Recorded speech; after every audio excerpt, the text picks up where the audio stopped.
हमारे ख़ानदानों में अक्सर बच्चे ऐसी गलतियाँ कर देते हैं जो ना सिर्फ उनके लिए बल्कि ख़ानदानों के लिए भी नाकाबिले तलाफ़ी नुकसान का बायस बनता है। इन वाक़यात की रोकथाम के लिए क्या किया जा सकता है और जब ये हो जाएं तो इन्हें कैसे सुधारा जा सकता है? मसीह में सलाम और शो में खुशामदीद। मैं रेचल एजाज आपकी मेज़बान और आज मेरे साथ एक ख़ास शख्सियत मौजूद हैं, general manager of MIK sir Peter Calvin. कैसे हैं आप? Thank you so much Rachel, मैं ठीक हूँ, आप कैसी हैं? मैं भी बिल्कुल ठीक हूँ, खुदा उनका शुक्र है। आज हम जिस कहानी पर बात करने जा रहे हैं वो एक मोहब्बत की कहानी है, लेकिन कोई आम कहानी नहीं है, बल्कि एक नाजुक और टूट जाने वाली मोहब्बत की कहानी है।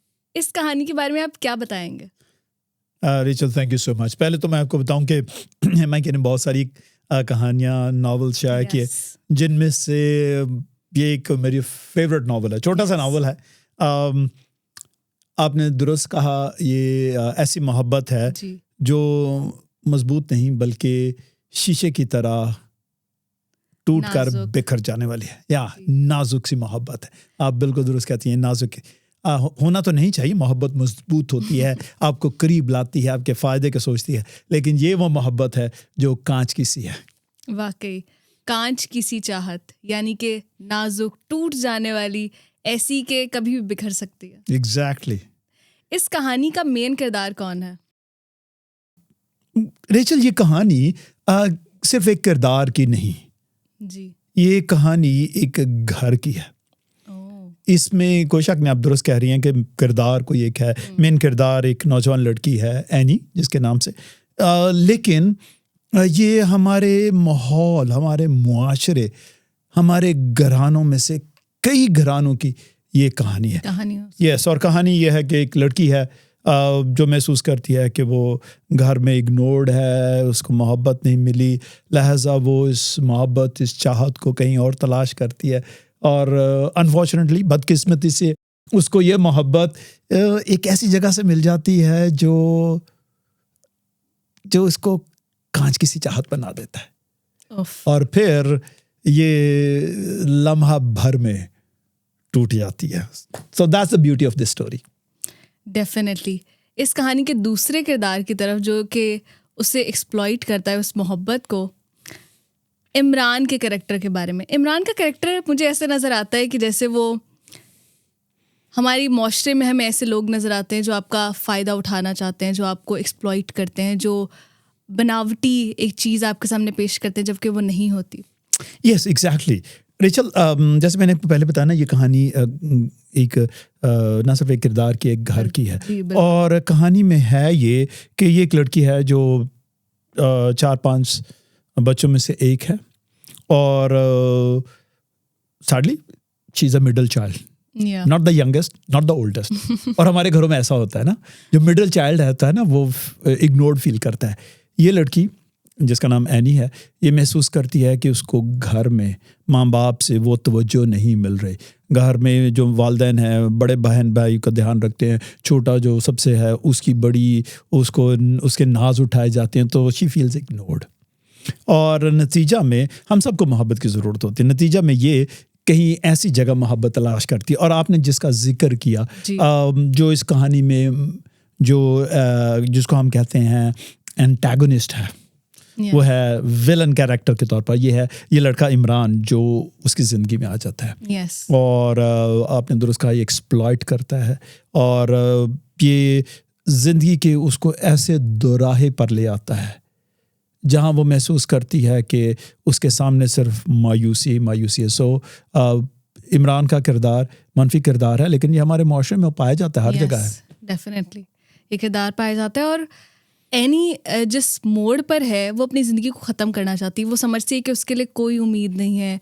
वो एक माशरे का एक ऐसा किरदार है जो कि बिल्कुल नाउम्मीद है, जिसके पास कोई उम्मीद ही नहीं है, जो समझती है कि बस जो उसके साथ हो गया, बस उसकी ज़िंदगी ख़त्म है। Yes, that's true. That's the sad reality of this story. Yes.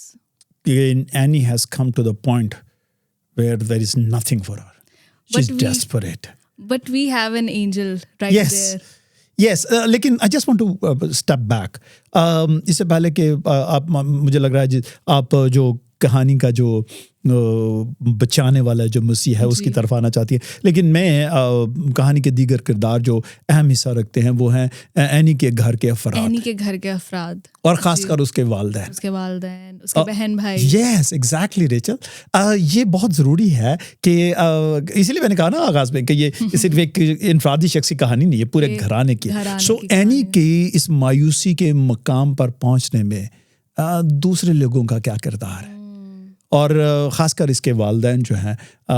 मैं इस कहानी में नाम मुसन्निफ़ का ये उनको मुर्दे इल्ज़ाम ठहराने का मकसद नहीं है, बल्कि ये कहानी बता रही है कि किस तरीके से हमारे जानते हुए या ना जानते हुए, जिसको हम अनजाने में कुछ ऐसे कदम उठा ले जाते हैं, घर के अफराद कुछ ऐसे कमेंट्स हो जाते हैं जहां घर का एक बच्चा या कोई महसूस करता है कि ही और शी इज़ इग्नोर्ड। और इट्स नॉट ओनली एनी, घरों में लड़के भी कई दफ़ा इस तरह महसूस करते हैं। सो जो कहानी के दीगर किरदार हैं जो इसको इस मायूसी में कंट्रीब्यूट कर रहे हैं वो उसके सैडली वालिदैन है, उसके वालिदैन है, फैमिली है। yes. और सोसाइटी का भी एक चेहरा नजर आता है इस कहानी में। Yes, society is very passive. और that's true, Rachel, कि passive है और it should have contributed. Yes. Society माशरे को कुछ ना कुछ कंट्रीब्यूट करना चाहिए था, जो नहीं किया। कहानी में मुसन्निफ उसकी तरफ ज़्यादा तवज्जो नहीं दिलाते, लेकिन ये ज़रूर है कि घर के अफराद और उसका माहौल उसको इस मकाम पर एनी को ले आते हैं जो बाय द वे आप कहानी के आप देखेंगे कि Annie is presented as a very negative character, but she is not really, okay, she is in a situation that has made her negative. She's not a negative character, she's a loving character, okay, मोहब्बत भरी है। So और ये कहानी में जो any है वो अच्छाइयों के साथ है, लेकिन आपने देखा ना कि किस मकाम पर एनी पहुंच गई। और अब आप let me go back to आपके जो कमेंट था आपने इमरान के बारे में जी। Imran is a villain character, okay, और वो अपने आप को एक फरिश्ता समा केयरिंग के तौर पर और ये है जो एनी को एक्सप्लॉइट करता है। और आप जानती हैं कि ये कहाँ ले आया एनी को। यस, एक ऐसे चौराहे पे जहाँ पर वो अपनी ज़िंदगी ख़त्म करना चाहती थी, और वहीं पर हमें किरदार मिलता है, सदफ का किरदार मिलता है, जो कि मुझे पर्सनली बहुत फैसिनेटिंग लगा। मुझे ऐसा लगा कि वाकई ऐसा किरदार जो है वो एनी को उस मोड़ से उठा के लेके आ सकता है। एनी जो अपनी ज़िंदगी ख़त्म करना चाहती है, जब सदफ उससे मिलने आती है, उससे बातचीत करती है, और ख़ास तौर पर वो बाइबल का एक वाक़या पेश करती है, यूहन्ना 8 बाब। और यूहन्ना 8 बाब को पता है कि कौन सी कहानी है जो औरत गुनाह में पकड़ी गई थी। Yes, I think the way it is presented is so beautiful. कि जब कहानी इस मकाम पर एनी इस मकाम पर पहुंच गई है कि वो समझती है उसकी ज़िंदगी अब बेकार है, वो मायूस है, और वो समझती है उसकी ज़िंदगी का ख़त्म हो जाना ही जी उसके लिए और सबके लिए फ़ायदेमंद होगा। और ऐसी सूरत में सदफ आ जाती है। खुदा ने हमारी ज़िंदगियों में इस तरह के किरदार रखे हुए हैं, और आई think that's the beauty of the story कि मायूसी में किस तरीके से सदफ एनी के लिए उम्मीद की किरण बनकर आ जाती है। Definitely. और जहाँ उसकी मोहब्बत कांच की सी बिखर गई थी, वहाँ कोई ऐसा है जो एक ऐसी मोहब्बत को लेकर आता है जो कांच की तरह नहीं, बल्कि it's tough, bearing is tough as steel, okay, or is caring as anybody. So that's what we see in Sadaf's character. Exactly, that's beautiful, or that presents the part of the gospel that plays in our life, जहाँ पर हमें कलाम जो है और मसीह की मोहब्बत हमें नज़र आती है कि वो हमें समेट लेती है, वो हमें ले लेती है। उसी तरह एनी की ज़िंदगी में ये जो मोहब्बत है वो ऐसी आती है कि वो उसे वहाँ से पकड़ लेती है और उसे उठा खड़ा करती है। Exactly. मुझे ये जो पार्ट है ये बहुत खूबसूरत लगता है कि जिस तरह सदफ उसकी ज़िंदगी में आई और उसको कैसे उसने गाइड किया, उसको मोटिवेट किया। और मुझे लगता है कि सदफ जैसा किरदार जो है, हमें अपने माशरे में हमें एक गाइडिंग लाइट दूसरों के लिए बनना चाहिए।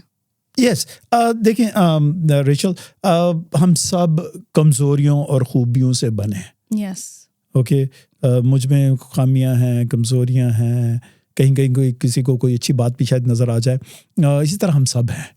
और सदफ हमारी ज़िंदगी का वो हिस्सा है जो फोकस करता है पॉजिटिव चीज़ों पर.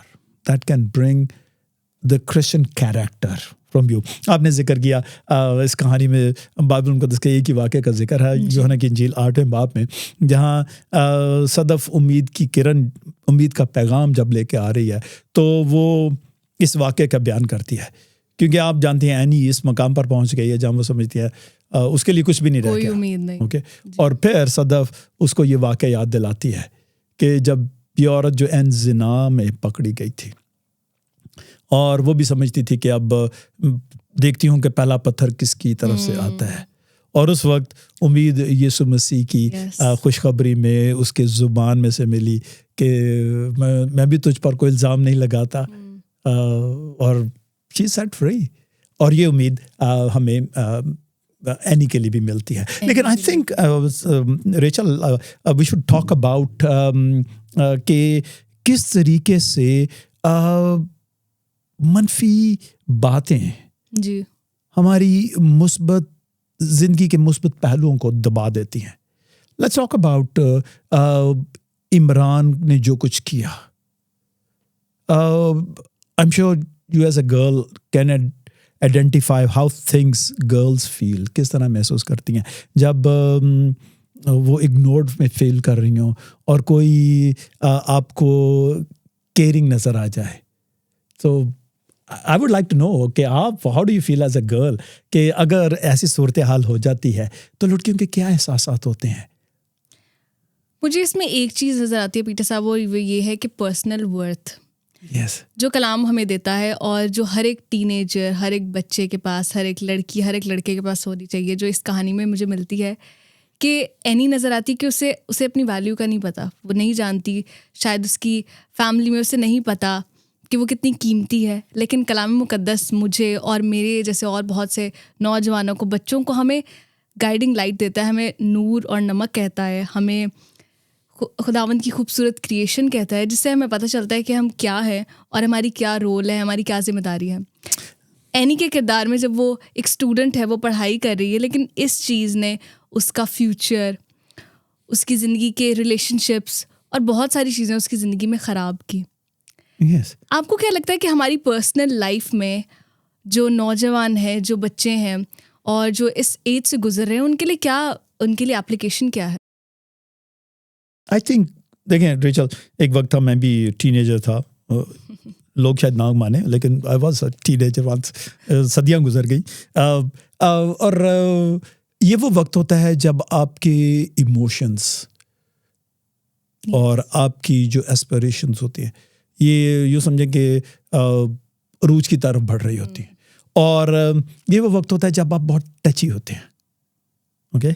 और हल्की सी भी नापसंदीदा बात आपको बहुत चुभती है, और हल्के से भी किसी का एहसास करने वाला है आपके दिलो दिमाग पर छा जाता है ना.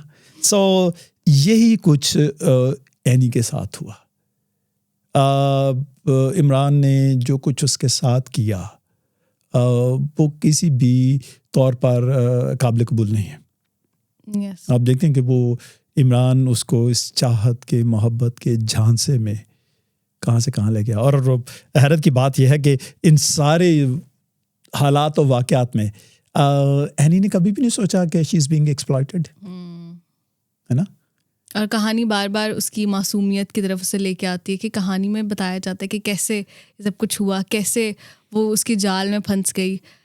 और हमारे लिए इसमें क्या application? I think Rachel, I as an elderly person, मैं महसूस करता हूँ कि मेरे लिए कहानी ये बता रही है I should be very caring, I should be very considerate. बड़े मुझे एहसास और आंखें खोल के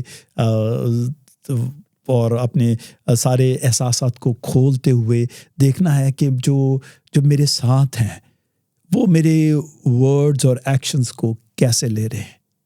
ओके वालदैन जैसे एनी के साथ है, वालदैन वो शायद कहानी से लगता है कि वो उसको उसके सारे एहसासात को जब वो एक्सप्रेस कर रही है तो वो समझते हैं कि ये इसका पता नहीं दिमाग खराब हो गया है, लेकिन but that's the real need. Annie felt ignored. Okay so as an elderly person I feel कि मुझे जो खासकर जो यंग जनरेशन है, I should keep my eyes open कि, और ख़ासकर जो मेरे फैमिली के मेंबर्स हैं उनकी क्या ज़रूरत है, उनकी इमोशनल नीड्स क्या हैं, उनकी फ़िज़िकल नीड्स क्या हैं. और ख़ासकर जब बच्चे टीनेजर्स से जवानी में कदम रख रहे होते हैं या जब बच्चे एक ट्रांजिशन कर रहे होते हैं एजुकेशन में, स्कूल से कॉलेज में जा रहे थे, I think that's very these are very crucial points. और बड़े लोगों को बहुत मोहतात होना चाहिए. कई जानें बचाई जा सकती हैं, कई जिंदगियां संवारी जा सकती हैं अगर हम उनके बारे में मोहतात हों. By the way I don't mean to condemn Annie's parents, I should say okay, इसमें एनी का भी कुछ ना कुछ हिस्सा है, but parents also have a part to play. बहुत खूबसूरत बात कही आपने. और MI की सिर्फ ऐसी कहानी नहीं बल्कि और भी बहुत सारी कहानी जो हमारे माशरे से रिलेटेड है हमारे सामने पेश करते हैं, और उनको ऐसी खूबसूरती से और इस तरह से कि वो कहानी जो है वो हमारी लगती है कि ये किरदार जो है हमारे आसपास के किरदार हैं और हमारे जानने वाले किरदार हैं, ऐसे किरदार लगते हैं. Rachel you are very right. मैं MI के प्रमोट करता हूँ because I am part of MI के. MI के का मकसद ही सिर्फ ये है कि हम ना सिर्फ तफरीह फराहम करें, हम लोगों को तफरीह के साथ तामीरी बातें सिखा सकें. फिज़ा ने जब ये नावल लिखा तो हमने कई बार इस पर डिस्कस किया, और यू विल सी कि ये कहानी जहाँ ख़त्म होती है ना, I don't want to tell you कि कहाँ ख़त्म होती है, यू लोगों को खुद पढ़ना चाहिए. It's very exciting story but it's very open ended. Okay, कब क्या होगा. और आई थिंक ये एक कहानी का इख्तिताम यही होना चाहिए. अब क्या होगा, और फिर ये हम सब पर है. Now, what I'm going to do, मैं क्या करूं इस जान को बचा लो. मेरा क्या am I that person who is being exploited? क्या मैं वो शख्सियत तो नहीं, या वो बंदा बंदी तो नहीं हूं कि जिसके साथ ये कुछ हो रहा है, वो मायूसी. बाय द वे हम जिस माशरे में से गुजर रहे हैं वहाँ जहनी परेशानियां कोफ्ते इतनी ज़्यादा आ गई हैं कि हमें से कोई भी इस मकाम पर पहुंच सकता है, खा वो लड़का है या लड़की है. But we need to be careful. That's my suggestion. Definitely. इसमें हमें माशरे का क्या किरदार नज़र आता है? मुझे लगता है कि माशरती तौर पर और हम में से हर एक के लिए इसमें एक लेसन है जो कि हमें सारे किरदारों में नज़र आता है. कुछ पेरेंट्स के लिए, कुछ बच्चों के लिए, कुछ सदफ़ के किरदार में नज़र आता है, कुछ इमरान के किरदार में नज़र आता है. और ये कहानी बाखूबी उसको पेश करती है कि कैसे हर एक किरदार जो है वो अपने में एक कहानी है, लेकिन हर एक किरदार के अपने वीक पॉइंट्स हैं, अपने पॉजिटिव पॉइंट्स हैं, और वो हमें एक लेसन देते हैं जो ये कहानी हमें बताती है. Yes, you are absolutely right Rachel. हम दूसरों की कमज़ोरियों को बढ़ा चढ़ा कर पेश करने में बड़े माहिर हैं. I would say we all have PhDs in this. कि हम कहीं भी किसी की कमज़ोरी हो हम उसको गॉसिप बना लेते हैं. हम उसके लिए कई दफ़ा सैडली हम अपने माहौल में उनको दुआ का पॉइंट बना के उसके लिए दुआ करें, लेकिन हकीकत में हम उसके के लिए सैड टू से कई दफ़ा दुआ नहीं करना चाहते बल्कि हम उसको क्रिटिसाइज़ कर रहे हैं. यही कुछ मुआशरा कर रहा था एनी के साथ. और एनी को एक कॉर्नर में धकेल दिया गया, ऐसे कॉर्नर में जहाँ से उसको कोई उम्मीद नज़र नहीं आती. And she wants to end her life. ये हम करते हैं. ओके, जो हमारा किरदार है वो है रेस्टोरेशन का. यस, रेस्टोरेशन के बारे में, होप के बारे में, होप के बारे में.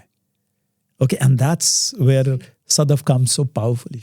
Yes, and we end the story on hope, जो कि हमें कलाम में भी मिलती है और इस कहानी में भी मिलती है कि ये कहानी मायूसी की कहानी नहीं है बल्कि ये रेस्टोरेशन की कहानी है, ये होप की कहानी है, ये उम्मीद की कहानी है, जो कि ना सिर्फ एनी के लिए बल्कि सब किरदारों के लिए एक उम्मीद है, जिसकी वजह से जो एनी एक स्टेप लेती है उम्मीद की तरफ और उससे बाकी जिंदगियां भी बदलती हैं. Yes, you can not be wrong here कि ये कहानी ये नॉवल उम्मीद का है हम सब के लिए. यस, और उस उम्मीद का या उस मकाम पर उम्मीद का जहां हम समझते हैं अब कुछ नहीं रह गया, एवरीथिंग इज लॉस्ट।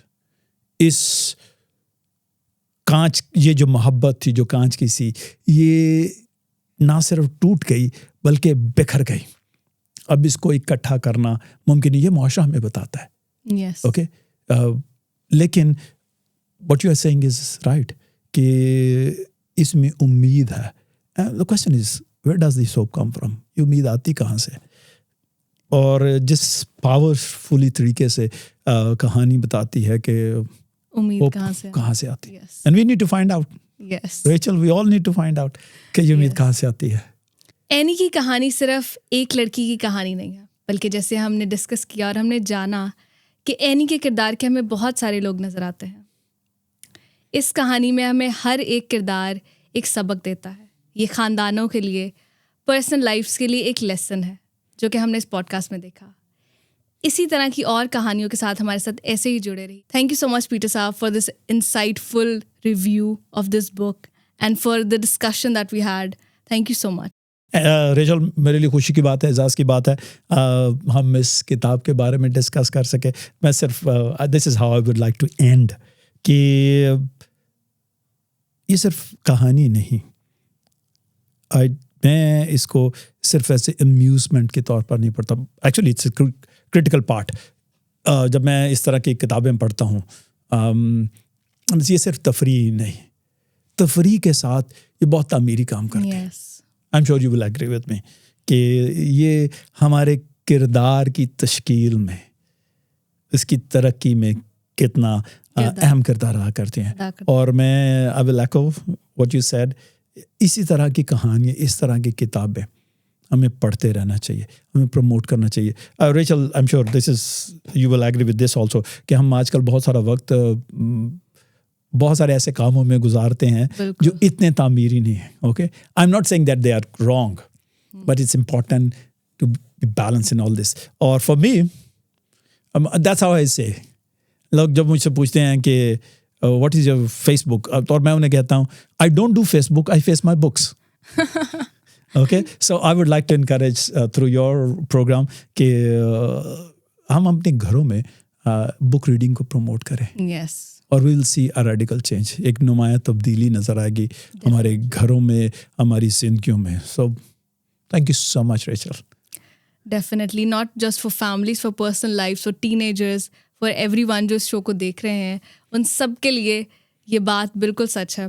इसी तरह हमारे साथ जुड़े रहिए अगले शो के लिए। तब तक के लिए खुदा हाफिज़। Thank you so much. खुदा हाफिज़।